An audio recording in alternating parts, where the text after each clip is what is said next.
রুই কাতলা ইলিশ চিংড়ি অনেক তো খাওয়া হলো, এবার একটু ফ্যাসা মাছের ঝাল ট্রাই করা যাক। রেসিপি কিন্তু খুবই সহজ, বিগিনার্সরা কিন্তু এই ভিডিও ফলো করে খুব সহজেই বানিয়ে ফেলতে পারেন এই সুস্বাদু রান্নাটি। তার জন্য মাছগুলোকে প্রথমে হলুদ নুন দিয়ে মাখিয়ে ভাবে ভেজে নিতে হবে।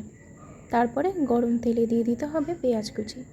পেঁয়াজটা নাড়তে হবে যতক্ষণ না এটা সম্পূর্ণভাবে লাল হয়ে যায়। তারপরে এতে দিয়ে দিতে হবে টমেটো পিউরি। টমেটোটাকে পেঁয়াজের সাথে ভালোভাবে কষে নিতে হবে যাতে টমেটোর কাঁচা গন্ধটা চলে যায়। এরপরে একে একে এতে অ্যাড করে দেবো কিছু মশলা। এখানে নিয়েছি 1 চামচ মতন রসুন বাটা, 1 চামচ মতো হলুদ গুঁড়ো, 1.5 চামচ মতো লঙ্কা গুঁড়ো। লঙ্কা গুঁড়োর পরিমাণ আপনারা আপনাদের ঝাল অনুসারে দিতে পারেন। তারপরে দিয়ে দিলাম 1 চামচ পরিমাণ জিরে গুঁড়ো আর স্বাদ মতো নুন। এবার মশলাটাকে কিন্তু ভালো করে কষতে হবে। মশলাটা যত ভালোভাবে কষা যেতে পারে এই রান্নার স্বাদ কিন্তু আরও ততই বেড়ে যাবে।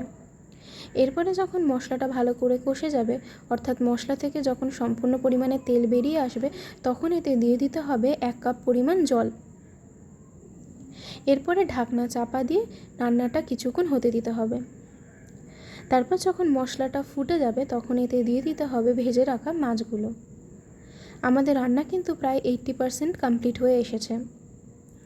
এরপর আবারও কিন্তু ঢাকনা চাপা দিয়ে 10 থেকে 15 মিনিট একদম মিডিয়াম টু লো আছে রান্নাটা আবার হতে দিতে হবে। আমাদের এখানে কিন্তু ফ্যাসা মাছের ঝাল একদম রেডি হয়ে গেছে। এরপর ওপর থেকে দিয়ে দেবো 2টো কাঁচা লঙ্কা চেরা। বলেছিলাম না রেসিপি খুবই সহজ, এভাবেই তাহলে বাড়িতে বানিয়ে ফেলুন ফ্যাসা মাছের ঝাল।